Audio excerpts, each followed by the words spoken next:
nice skin, so gorgeous. We thank the life gorgeous. Thank the life gorgeous. I love the life gorgeous. Its torso is so tight.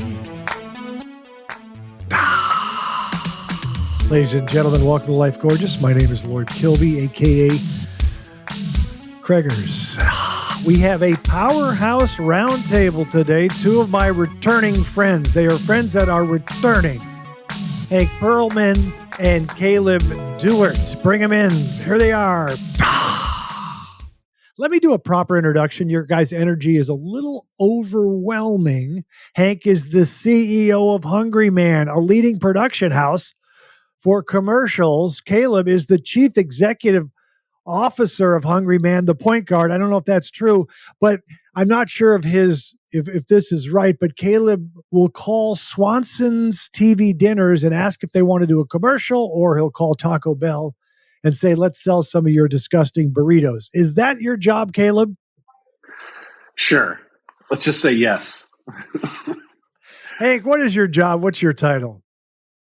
I guess founder, partner, director.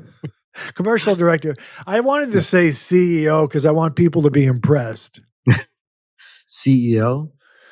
Okay, so how's the energy level? I usually record in the morning. You guys have been working all day, and we're recording later in the day. How's the energy level? Caleb? I'm feeling good, and apologies to Hank since he's in New York that we're doing it a little late. And what about your microphone, Caleb? Hank and I have professional microphones. We take this seriously. Yeah, it's amateur hour over here, so I'm so sorry. We'll work on that. If I'm invited back, I'll do a better job. How many Hungry Man Super Bowl commercials are there this year in the Super Bowl between the Niners and somebody else? The Niners and the Chiefs, I'm predicting. Go ahead. How many Super Bowl commercials? I'm going to say Ravens, Niners, but six Super Bowl commercials for Hungry Man. Yeah. That's great. Let's get right into the NFL. I hope the Ravens, I want Dalvin Cook to get some run. They picked him up because the Jets wouldn't use him. He's still got a little something left in the tank. We'll start with the playoffs. None of our teams are in the playoffs this year. Hank has multiple teams. It's fluid. It wouldn't surprise me if he says he's now a Tampa Bay Buccaneer fan. But Hank, you're a Jets fan. What's the future of the Jets look like specifically next year? Are you optimistic? No, not optimistic. Never optimistic about the Jets. But that's the fun. That's part of being a Jet fan. I think the interesting story this year is the Detroit Lions. I think Texans are interesting, but I'm enjoying the run the Lions are on. Is that who you're rooting for? Yeah, why not? I like underdogs. And do you still care about your Chicago Bears where you were living as a child? Yeah, part of me will always be a Bear fan. That was the team when I was a kid. Caleb, you're a Patriots fan. I guess the obvious question is Belichick's gone. Can the new coach come up with his own version of Spygate? Will he be able to I'm sure. to cheat? Listen, yeah. He learned from the best. They call him like baby Belichick or something. Like, so he's very much cut from the same cloth, apparently. So I'm sure there'll be some shenanigans, in play. Who do you want to be the quarterback next year? Oh man. I mean, anybody but Mac Jones and Zappy. I mean, it's just like, let's figure it out. Yeah. Right. I think the drafting somebody is probably in order. Yeah. And what do you guys have? The third pick, or what do you guys have? I don't know what pick you have. Do you know? Oh, geez. It's a top 10, right? Yeah, I think it's three. Yeah, I think it's three. I think it's 3 or 4. Okay. They won a couple towards the end that were silly to win. Yeah. Hank, is Aaron Rodgers the guy next year? I think he's, I watched the Hard Knocks thing at the beginning of the season, and it kind of made me more into him. But then some of the stuff that I don't know. What does he have left? My son says he's washed, but I don't think he's necessarily washed. I don't know. We'll see. I just there's problems there. You're being soft spoken. I want you to just amp up the energy like we're talking about Dylan. The Vikings have always been good. People are now worried because the division with Green Bay, Detroit, and Chicago having at least 2 picks in the first round. If they trade the first pick, they'll have 3 picks. But I think they're going to draft the USC quarterback. But people are worried about the Vikes, but I think we'll be fine. I don't know if it's going to be Kirk Cousins. It could be Russell Wilson. We are hopefully going to draft somebody in the top 10. We have the 11th pick. Maybe we'll trade up. Most importantly, we did beat the Niners this year, and I think the Niners are very good. We were able to beat them at home. So I think there's parity, and I don't see a dominant team in the NFL. So more importantly, how has the success of the Minnesota Timberwolves this year in the NBA impacted your life? We'll start with Caleb. Well, as a Celtics fan, it's concerning. I think they're really fun to watch. Really Why do you say that? Because I know Anthony Edwards is fun to watch, but do you find other players fun to watch? Yeah, I think, Cat is interesting, although when the Celtics beat the Timberwolves, what was it, last week, Cat kind of made some questionable choices at the end of the game, took a couple bad shots. But I think he's a phenomenal player. Rudy didn't play, Gobert didn't play in that game, but neither did Porzingis. So it's like, I think it kind of is a little bit, although we're missing Mike Conley as well. But it's super fun. Listen, as much as I am a homer of all things Boston, I also just appreciate, I also went to college in Minnesota. So I've always had a soft spot. I've always had a soft spot for the T-Wolves. Yeah. Augsburg. No, St. Thomas. Where was it? Which school? Carleton College. Don't insult me with Augsburg. The Northwestern of Minnesota. The Stanford of the Midwest. No, it was a very good school. I think they call it the Williams of the Midwest. I think it's more appropriate. My brother was recruited to play basketball at Carleton. He was a lone valedictorian. He went down to Rice University in Houston, Texas. The Wolves are good. We've got some issues, but with turnovers, but we just beat the Clips, and I'm enjoying it. I'm kind of relaxing because one of the issues is, will they have a bad matchup in the first round? And they haven't moved past the first round in 20 years. They haven't won a playoff series in 20 years since KG was there. But we're not gonna panic. We're just going to enjoy what we have. Hank, your thoughts on the Timberwolves? You used to always text me when they had down years and saying, how are they doing? I'm not hearing from you as much now when they're playing. So no, I'm happy for you. And I've just been, I know they're having a good season, and some of the stuff, last year was obviously a little bit of a disappointment, but the Rudy thing, people weren't sure how that was going to pan out, but from what I can tell, you're happy, and when you're happy, I'm happy. Yeah, they made the playoffs last year. They just had Cat miss 51 games with an injury. But no, they have back-to-back years in the playoffs, but losing in the first round. Can you name one bench player for the Wolves? And I apologize to put you on the spot. I know that Caleb can because he has a favorite player off the bench. But Hank, can you name the guy when I watched that game with you, the guy who wasn't very bright? No, he's not on the team. That's Zach Levine.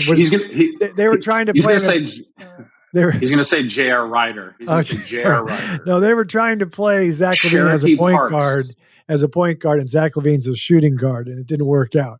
What were you saying, Caleb? He was going to say Cherokee Parks. Yes, these are old. No, tell him your favorite. Tell him your favorite player. I'm going to tell you. I have a theory on this guy. He's a fan favorite. Reid. Yeah, Naz Reid. Unbelievable. So his name is Naz Reid. N-A-Z. Naz Reid, and it's short for like Nazarene or something. Name is Naz Reid. He's from Jersey. Went to LSU, I believe, somewhere like that. Was undrafted. And he's like 6'9", 6'10", can handle the ball, can shoot, has a lot of moves, fan favorite.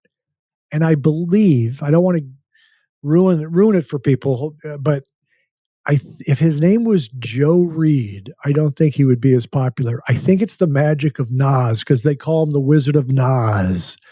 and they named a street after him near a pizza place in Minneapolis or something. They just love Nas Reid, and I think it's mainly because of his name. So you might want to rename your kids. You might want to rename your kids, is what I'm saying. Let me just interject one thing. I think the playoffs would have been different for them last year if he hadn't been injured at the end. Oh, that's right. He was hurt. So was Jade McDaniels. Yeah, he was hurt. But they did play Denver in the first round, and Denver, Denver did say they played us best, the Wolves. That's enough on that. Yeah. I have one question. Hank fell asleep talking about the Wolves. Didn't A-Rod and his business partner Mark Lowry officially take over part of it? Like they will be at I want to say, I can't remember the percentage they're at now. There were 3 stages they had to get to, and I guess they just reached another one on December 31st, 2003, where they will officially take over in the summer. They will be majority owners. Now, I did hear that they did get a third guy to get involved because they had to come up with some money. I wish I had the guy's name, but he is filthy rich, and you guys might know his name, but I can't remember it off the top of my head. Anyways, I will tell you later off air. But so those guys will be majority owners in the summer. And now, because I enjoy doing this, we're switching to a whole different category. We're switching to diet, and I want to talk about food because I know we're all kind of into food and we eat out a lot, but I want to talk about our health a little bit. I feel good except for a few things in my diet. So the good news is Kilby doesn't drink like he used to. Sometimes after 2 weeks, I forget and I go, I haven't had a drink in a while, a little red wine, maybe a vodka, really cut down. So that's under control. But someone in the Kilborn household has a sweet tooth, so sometimes we have too many desserts when we go out. That's bothersome. Couple other things, too much cheese. I'm savory over sweet. I don't have a sweet tooth. I will occasionally take a gluten-free almond flour crackers and just start munching on those with some cheese. I have some problem areas where the white cheddar popcorn, the whole bag is gone. How are you guys feeling about your diet? We'll start with Hank. I go back and forth, Craig, between caring and trying to be real careful. And then there's part of me too that wants to just sort of enjoy life and eat what I want to eat. So that's the thing. I mean, I do have a little bit of a sweet tooth, but I want to enjoy. So I tend to, I tend to try and be healthy, but, have a cheat day here and there. Are you comfortable telling America, and this podcast is very popular in London and Paris as well, are you comfortable telling the people what you have done the last 2 years in the desert outside of Palm Springs?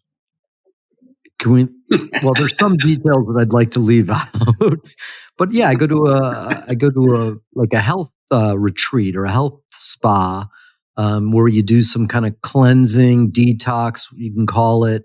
And there's some, there might be some colonics that go on there. And but you come out of there feeling there might be clean and fresh. And so is it 3 or 4 days? What is it? It's 1 colonic a day for 4 days. Well, it depends. You can do 5 days, you can do 3 days, this is your total stay, or you can do 7 days. I've done 5 days, I think. 5 days, 6 nights, 6, something like that. 5 days. Yeah. And what and you don't eat any solid food. That's what I want. What do you eat while you're there for 4 days? You don't eat any solid food. You have some sort of detox drinks and some juice and a lot of water. And then at night, you get rewarded with a cup of soup. You get soup. You could save a few $1,000s and come hang with me, and I'll get you some Metamucil and some grapefruit juice, and there's your diet. I mean, come on. Yeah, a lot of people think it's nuts. You do go through a little bit of a tough time, but then you come out on the other side and you're feeling really, really good. And what's the first meal after the stay there? What is it, like pot roast and In just and out? You got to ease back. You're supposed to ease back into it, but I have heard about people who, stop it in and out on the way back to the airport and stuff like that. That I didn't do that, but you got to be careful because if you go right back into some unhealthy food, it can shock your system. Let's bring in a normal person now, Caleb. What is how's your diet? How are you feeling about yourself these days? I mean, it's genuine. I mean, I never feel good about myself. Let's just start there. But I would say, and your thing about a sweet tooth. I mean, I've never done cocaine, partially because I'm Scarface when it comes to sugar. I am, just I have no discipline or self-control. If there's sweets available, I'm doing it. So, because it's January, I'm definitely trying to work on things. I did a lot of traveling for work towards the end of the year, which is never good for the healthy living that I'm somewhat accustomed to. A little bit more balanced at home. You go out. I was in New Zealand and London and New York and Mexico City, and there's a lot of entertaining of people and going out. So I'm definitely. My weight is not where I'd like it to be, and I need to, lose some pounds this year for sure. Are you comfortable standing up and turning around for us? Sorry. Yeah, I'm gonna turn my camera on. Are you? I was concerned when we went over the diet that Hank would be the first guy to mention lactose intolerant, but he did not do that, which is very impressive. I'm saving the dessert talk for a little bit later, but I could do it now. But I wanted to go over some foods that I eat at home all the time that I'm comfortable with. And I just want to hear if you guys do this. Because sometimes I'll read this, say, this is good for you. And I do. Okay, I eat a lot of walnuts. Your guys' thoughts on walnuts? I enjoy almonds more. Correct. You like almonds more? Okay. Go ahead. What'd you say? Also almonds. Yeah, walnuts, not for me. They're walnuts. good for you. They're good for you. They? And so we're almonds, but almonds I think are a little harder to digest. Blueberries. Love them. Great source of fiber. Antioxidants. I agree. Agree. Is this foreign to you, Caleb? Blueberries?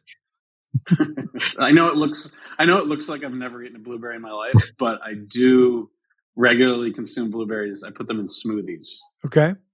Yeah. Non-fat plain yogurt.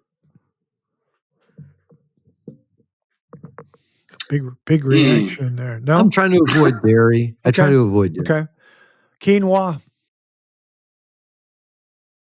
I guess I eat healthier than you guys. This is fascinating. Rice and beans. Sure. Yes. Okay. But not white rice. Okay. You know what though? I think there's a lot of stuff right now about the fact that brown rice is actually worse for you than white rice. I saw that. I don't know if it's true. Yeah. You got to be careful how much, the cold plunge is overrated now. It was really good 2 weeks ago. Now it's a little overrated for your body recovery. Just be careful. Just cup of coffee. Don't eat until 11 a.m. Go shoot some hoops down at the park. You're fine. Peanut butter. You guys eat peanut butter? Oh, I'm sorry, Caleb. Go ahead. I did have a question when you mentioned cold plunge. Something I did get recently. My present to myself and to my family was a sauna. Oh, a Swedish style barrel sauna for Christmas. So, and we're going to get a cold plunge maybe. That's next. Is the sauna one of those? What's the infrared saunas, or is it something else, or is it real heat? No, it's an old school. Yeah, it's an old school barrel sauna. That looks like it's in made in Sweden. I have these European sauna briefs that I can bring over, and we can hang. Back to my list here, just to entertain myself. Do you guys eat peanut butter or almond butter? I eat both. I know almond butter is supposed to be a little better for you. Easier, right, to digest almond butter? Craig, talk to me. I don't know. Almond butter is better for you because peanut butter they're legumes. So it's a different, they're not nuts necessarily, but anyways. But yeah, almond butter is good for you. These are things I eat. Egg whites, Greek salad. Do you guys eat any of this stuff at home? Make it at home. Yes. No? Yes. Okay. The answer is yes. Okay. Not so much the Greek salad thing, although, definitely eat a lot of salads. But egg whites, yes. Chicken or steak at home? Try to avoid both of those and eat fish. Trying to, plant protein. Trying not to kill animals if I can help it. Morrissey said meat is murder. You know about that, Craig. Okay, so what foods are you guys? Because you didn't jump all over that list. I eat pretty healthy at home, but I don't have an issue. So tell me the foods that you're kind of embarrassed that. When I'm not talking about when you go out for dinner, I'm saying your main meal, your first meal at home, whether you call it breakfast or lunch, and what are you eating at home when you're not going out? Give me some foods that embarrass you that you say, I wish I wouldn't do this. We'll start with Caleb. I don't know that there's anything embarrassing. I know that sounds like I'm lying just based on what I look like, but there's nothing embarrassing. I mean, it's like egg white bites and smoothies, and that's breakfast is, smoothies or egg white bites. What are egg white bites? Or egg whites, not egg white bites, egg bites. Like we make these, eggs, egg, potato, cheese, spinach in a little like cupcake, okay. tray, and we sort of meal prep. But I know it sounds ridiculous. The wheels fall off for me at dinner. That's really what I'm saying. Is it when you're going out or when you're at home? Dinner. Mostly when I'm going out. And then also, at the office, we order lunch every day. And, Emily, who's our receptionist, is, 24 years old and, says we're getting this for lunch. And then I, make a bad decision at the office, for lunch. It's tough. And Craigers doesn't eat a lot of bread. So I like rye bread when I have it. I try not to have too many hamburgers. I don't like hamburger buns, and I try to cut down the red meat. But do you guys eat carbs? Does Hank Perlman and Caleb Dewart eat pasta? Because Craigers never has pasta unless he makes gluten-free at home. I'll eat pasta from time to time. I'm in this headspace where I'm going to eat a little of this, a little of that. I know what's better for me, what's not, but I'm trying to eat the things I like, and sometimes I, probably eat things that are less healthy. But because of what you touched on about, this is bad for you, this is good for you, and the fact that it's always changing, I've kind of gone back to, what? If I crave something and it's not excessive and it's not, too crazy, if my body's craving it, my body's craving pasta, I'll eat pasta. Do either of you guys on statins?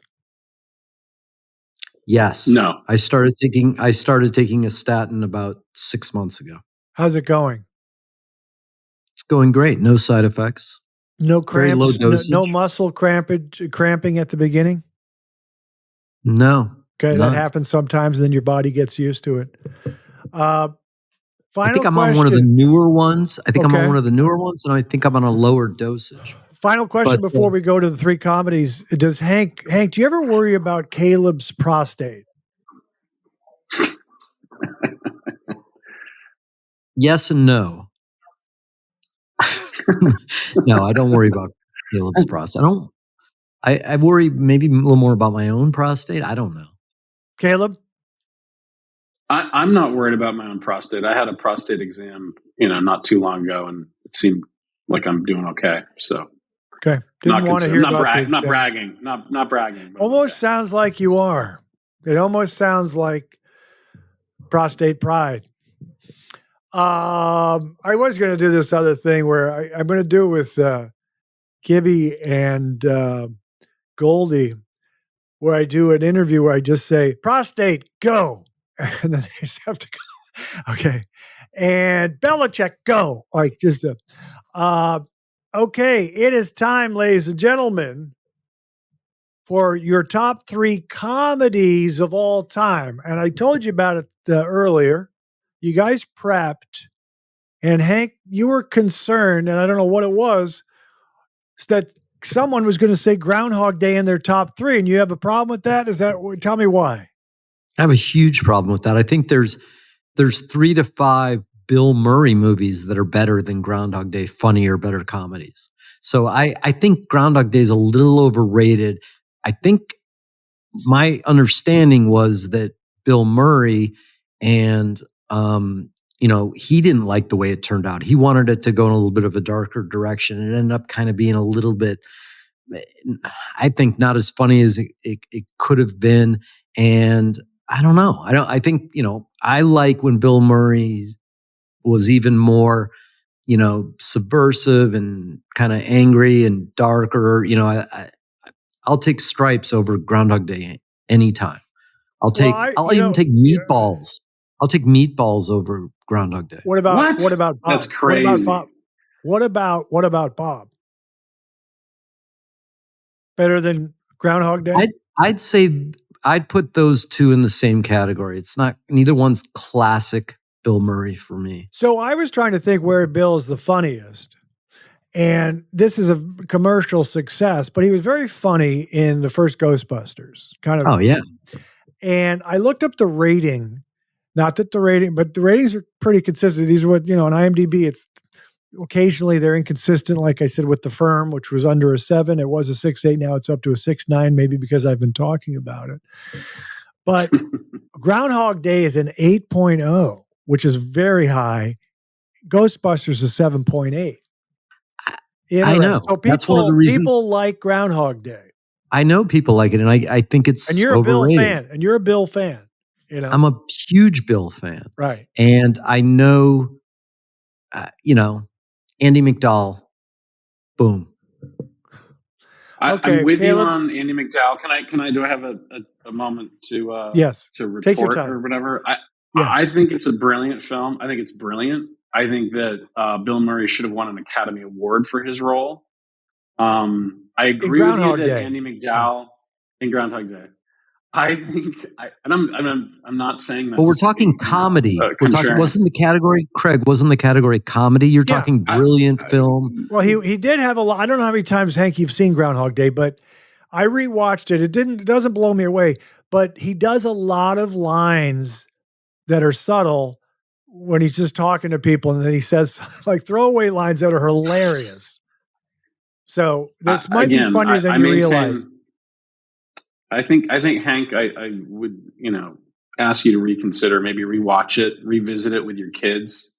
I think it's just a perfectly structured film. I think it's so funny. I agree with you about Andy McDowell. I've never been a fan of hers.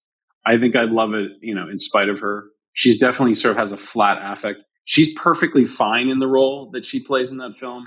But I'm with you in Andy McDowell not being great. But I think Bill Murray, there's so many times he should have won an Academy Award, and that's number one for me, that he really should have been nominated and won. Caleb, is that your favorite Bill Murray movie? Groundhog Day? Yeah, absolutely. What do you think of Lost in Translation? Brilliant too, but a more subtle, like that understated, is a film subtle, is sort of. Yeah, it's understated. It's not. There's not a lot of like plot stuff. I just think Groundhog Day is so well written and so smartly conceived, and I just think it's such an original. It's such an original idea that's very well executed, and I think the writing is kind of perfect, along with his performance. Okay, let us go to your top 3 comedies of all time, Caleb. Well, Groundhog Day is definitely number 1. Spoiler alert. Then I go Trading Places. For me, God, Hank's really not happy with my choices. I can see it. And then this is maybe a little shilly because it's one of our directors, but I think for me, it holds up every time I watch it, which is What We Do in the Shadows, which was directed by one of our directors, Taika Waititi. I think it's so funny, and he's brilliant in it as an actor. Everyone's really good in it. It was so good they turned it into a TV show. So that's my top 3. What's it called? I know What's that Hank's movie going to be called? disappointed. What's the name of that movie? What We Do in the Shadows. What We Do in the Shadows. Yeah, it's also a television show. Oh, wow. It's rated really. It's a horror film, isn't it?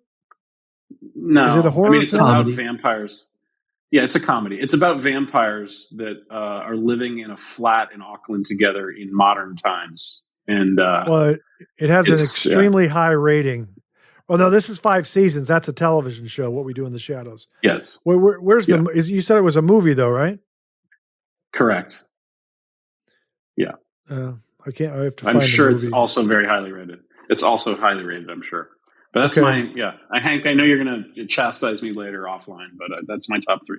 I'm sticking with it. Oh, it's a horror comedy, 2014, 7.6. That's a good rating. Good for you.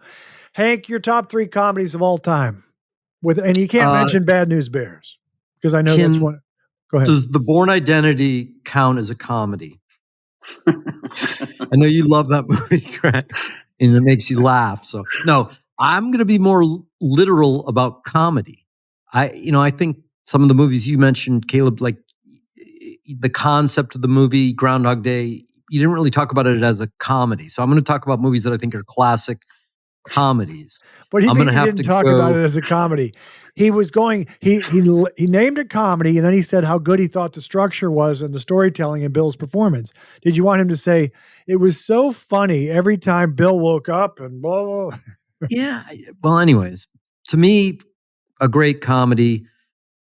I'm going to name more than 3, Craig. It's going to bother you. That won't bother me as long as it's not over 5. No, I got more than that. Steve Martin's The Jerk. Martin's The Jerk. Yes. This is Spinal Tap. I have that one listed. Yes. Airplane, Tootsie, Young Frankenstein, Life of Brian. Craig, I know you're going to say The Graduate because you always say that. I'm surprised. It's a drama comedy. I'm surprised they put the word comedy. I did not list it as a comedy. Okay. So I top 5 movies though. Yeah. And I laugh at The Hunt for Red October, but that's just me. So you named 2 of my 3. You named. Did I name Annie Hall? Sorry, left out Annie Hall. I forgot Annie Hall. I forgot Annie Hall. Hank, movies, do you like any? Hank, do you like any? Sorry, can I interject? Hank, do you like any movies made after 1979, or is it all? Yeah, you were doing your 20s, teenage 20s, Hank. Just great comedies. I mean, the best comedies of the last 25 years. I mean, I liked Idiocracy. I don't know how many years we're talking with Raising Arizona or Big Lebowski, but those are somewhat more recent. But yes, I will admit that a lot of my movies are on the older side. Yes. I don't consider One-on-One with Robbie Benson a comedy, but I did find it very funny. I'm not listing that. Tootsie and Spinal Tap, you mentioned 2 of them.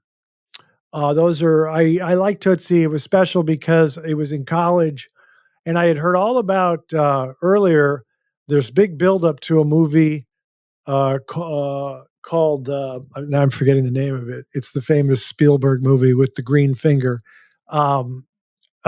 E.T. So I saw E.T. after the fact. I did not like it. I go, God, what's the hype? Because I don't care about that. I don't care about that kind of stuff. And there are a lot of movies I don't see that. I've never seen any of the Matrix movies, but there are a lot of things I don't see. But they built up Tootsie. Time Magazine said Comedy of the Year. And then I saw it and it blew me away. And I went back to Minnesota for Christmas vacation. I made my folks see it and it was very funny. So I like Tootsie. And then I liked Spinal Tap as a kid. I liked Vacation as a kid, with the original with Chevy Chase. But I didn't think it was amazing, but it was kind of fun. Sideways, one of my favorites. Love it. I was watching Sideways last night. Watched Sideways last night. And? Yeah, I mean, it's so good. It's so good. Now, tell me something. I don't know if it's a comedy. For me, Sideways is more than a comedy. Like it does. You know what it is? It's a great point. It's not one of these R-rated comedies like Ghostbusters, or Ghostbusters might not have been R-rated, but it's not one of these full-on comedies. It's a funny drama comedy, but it is a special kind of comedy, you would say, right? I'm trying to think of other movies that are kind of like that. Oh, I'm sorry. You know what happened? My eye line is seeing Hank and not seeing you raising your hand. Go ahead. I just wanted to raise my hand because to me, it's a dramedy.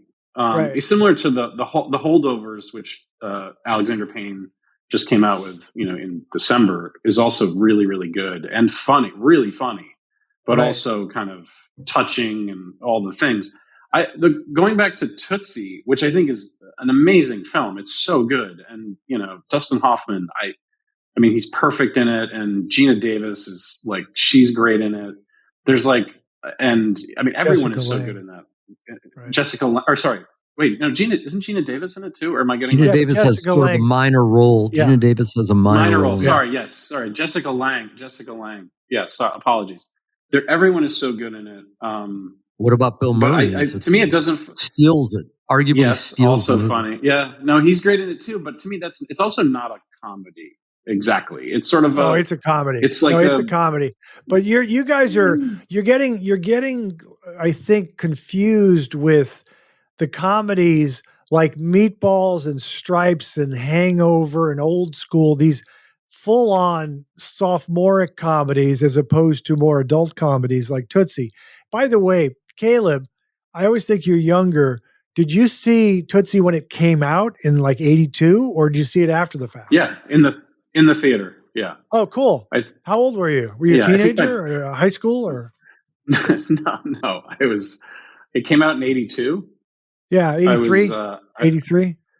I was 8 years old or 9 years old. Yeah. But listen, I saw my parents took me to a lot of movies. I also had babysitters that took me to movies that I should not have been taken to at the age. I saw Midnight Express in the movie theater when I was 5. Hilarious. Yeah. Yeah. A lot of F-bombs there from Dennis Farina. A lot of F-bombs from Farina. No, that's not Midnight Express. You're thinking... I'm thinking of Midnight Run. I'm sorry. Midnight Run. Thinking of Midnight Run. Express. Midnight Express was written by Oliver Stone and is a Turkish prison movie. There's a lot of... A Turkish prison it's comedy. Really rough. So my babysitter in 1979 took me to see that in the theater. So anyway. So yes, I saw Tootsie in the theater. Are there any follow-up questions from you, Hank, about his babysitter? Why is she taking him to those movies? What was her name? Oh man, I don't remember. She was the older sister of this girl named Nicole Muha, who lived upstairs from us in an apartment building in Brookline, Massachusetts. Tell us more about Nicole. Yeah, I'm a man. we were the same. I don't think I should. Sorry, we didn't. We lived across the street from. We're not using last names. It's okay to talk about Nicole. I already said Nicole Muha. Oh, yeah. Anyway, yeah. So I already. Love you, Nicole. She was like maybe my first. She was maybe my first like crush or something. Okay, now you're talking. Now it's too much. Yeah. We're moving on to something, but I am going to ask you a question about Sideways. So, Thomas Hayden Church was perfect casting. He, it was supposed to be Clooney. Well, no, Clooney wanted it. It wasn't supposed to be him. He wanted it. He was friends with Alexander Payne. And Alexander Payne said, no one's going to buy you as an out-of-work actor. So Thomas Hayden Church. But if you this might help you with something. If you had cast Bill Murray as that character, Thomas Hayden Church, the whole movie changes. And I wouldn't say for the good. It would become too funny and too silly, correct? Correct. He was perfect in that role. Right. And the fact that he was great. I mean, you couldn't, I can't imagine that movie with anybody else. Can I say one thing though? I think it's interesting because it's interesting to me that Clooney wanted it and didn't get it, because I thought another Alexander Payne movie, unless I'm getting my directors mixed up, The Descendants, I thought Clooney was great. He was great in that role. And it sort of has some similar qualities, kind of a bit of a sad sack person, Yeah. Yeah, that was Alexander Payne. He obviously, he put him in a movie. Of course he would do that. Why wouldn't he? We can't talk Clooney too much because Hank has an issue with Mr. Clooney, is my understanding. No, just kidding. Let me think if there's something else I wanted to ask you movie-wise, or should I just shift gears fully? I'm going to shift gears. We're going to make this tight because it's late in the day. We're going to go to the Life Gorgeous quiz. I'm mainly doing this because there's some questions I haven't been able to ask Caleb, but we will talk a little desserts there. First question for both of you, and we'll start with Caleb, not to be influenced by Hank. What's your favorite Hitchcock movie? This is the Life Gorgeous Quiz. Simple questions, profound insights. Life Gorgeous Quiz. Favorite Hitchcock movie for Caleb Dewart? Man, Vertigo. Now, and why do you say that? I say that because it's been a long time since I saw a Hitchcock film, to be honest, and that's the one that stands out. Maybe Birds. The Birds. I don't have a strong Hitchcock opinion. That's what I wanted to know. Are you a big Hitchcock fan or not? I honestly, I don't think I've seen a Hitchcock film in 30 years. Oh, wow. What a strange world we live in. So Vertigo came out and it wasn't super popular, but then they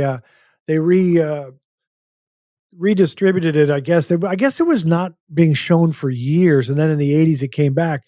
But the British version of AFI put it as #1 movie of all time a few years back.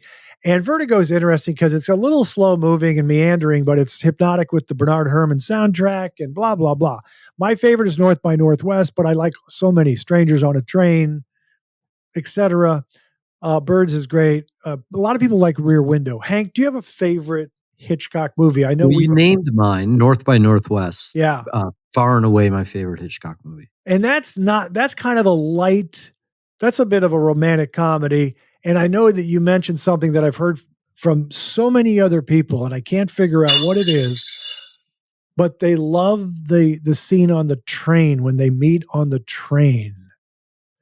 Yeah, you have great such dialogue. A nice face. You have what's that? Great dialogue, right? And it's kind of racy. What's that? Racy for its time.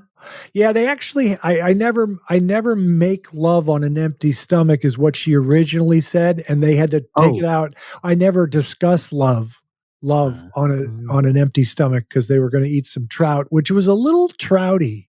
Was another line that it was just. It's very elegant and disappointed that Caleb is not a big Hitchcock fan, but of course he's disappointed me before with Gary Oldman in The Darkest Hour, and I just have to live with that and move forward.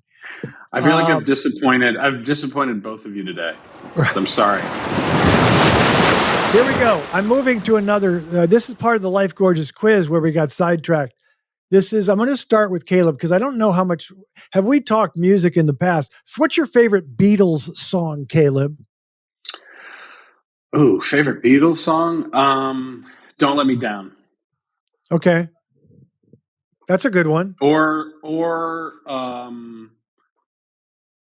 pretty much anything off of Sgt. Pepper's. Okay. Hank? I think Sgt. Pepper is an overrated album by the Beatles.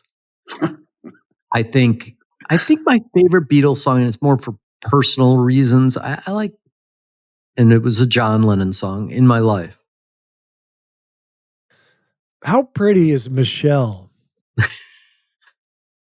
It's, if you like elevator music. If you like ballads. You like music. I don't know if I have a favorite. I used to like Strawberry Fields because it was fun, but yeah, it's good. Caleb, do you have a favorite band? Because I don't know if you like. I don't know much about your music stuff here.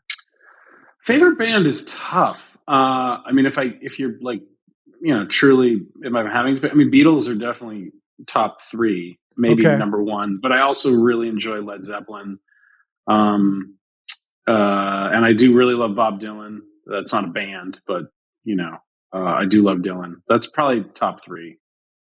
Scorpions. We know how you feel about even rock. You like a hurricane. Who will next? We only have a couple more questions. Who will win next? Who next will win a Super Bowl of these 3 teams? The Patriots, Jets, or Vikings? Hank, go. Vikings. Caleb. Vikings.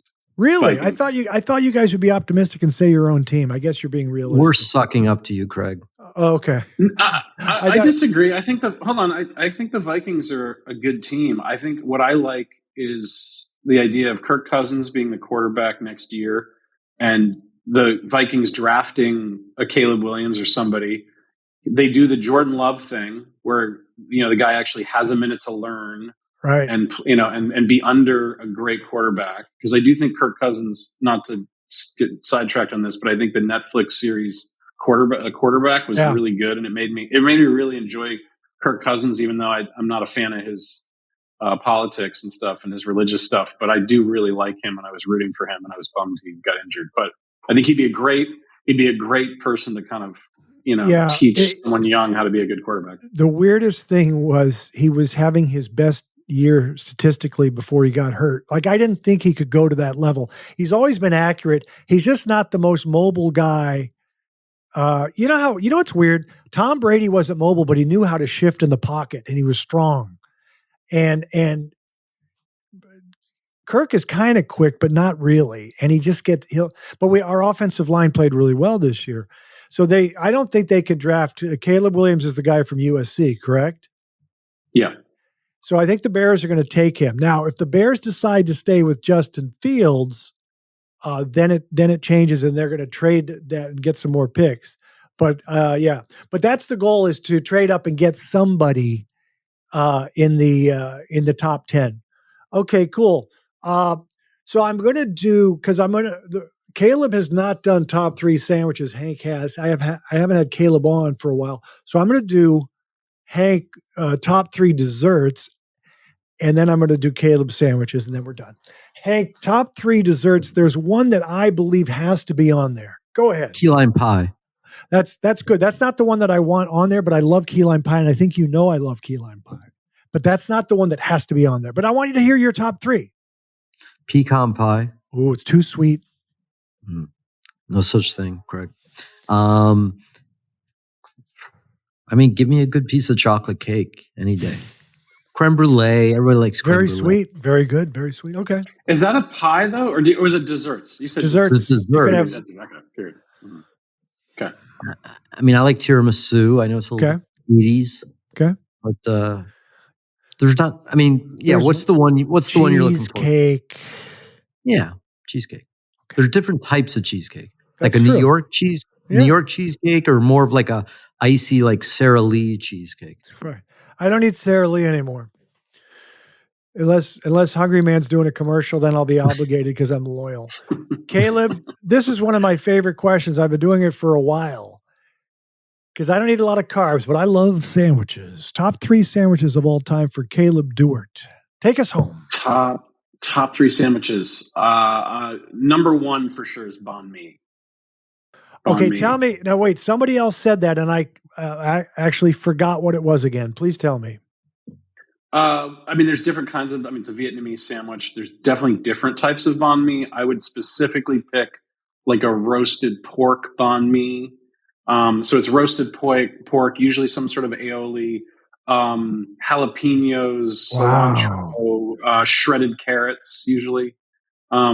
But it's all about the meat itself, and I'm thinking, very specifically about one. Is that like on a potato bun? Is that like on a potato bun, or what is it on? No, because the French colonized Vietnam, it's on a French baguette. Oh, okay. Traditionally, although certain places do a ciabatta. That's not totally dissimilar than a Mendocino Farms here in Los Angeles, which is a little bit of a mini chain, has a shockingly good banh mi sandwich that's on a ciabatta. That's so good. Yeah. I like how seriously he takes it. He's doing well, isn't he, Hank? He had not heard this question, and he's giving us a dissertation on banh mi. Hitchcock. Better than on Hitchcock. Better than on Hitchcock. Well, not surprisingly, food is important to me.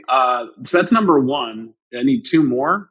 Probably like an Italian sandwich, like specifically the Godmother. From Bay Cities here in Los Angeles is definitely way Santa Monica. Is that on Main Street in Santa Monica? Yeah. It's on maybe it's on Santa Monica. I forget what street it's on. On Main Street in Santa Monica. I know where it is. Main Street. It's across from the place, the Wolfgang Puck place, whatever it's called. No. Bay Cities is off of is on 1 or whatever that. No, it's not. I thought it was in Venice. No, I'll respectfully disagree with you, Craig. For sure, Bay That's Cities, okay. Unless it's moved, it's. He's looking it up. That's what's number it called? 2. Bay Cities. Bay Cities. Bay City Deli. Yeah, Bay Cities Deli. It's for sure on This Highway says 1. now it says it's on Lincoln Boulevard in Santa Monica. That's not true. Lincoln. Yeah, that's correct. That's right. That is correct. That's what I meant. Sorry. It's not on the 1. Yeah, I knew it wasn't on the 1. Yeah. Okay. It is the 1. Lincoln is the 1. No, that's down. That's down near Ocean Avenue. Okay, here we go. Let's keep it moving. Okay, sorry. That's number 2 is the Bay Cities Godmother Italian sandwich. Man, 3 is, I will say, a BLT. A BLT or a blat with avocado. With an avocado, a blat.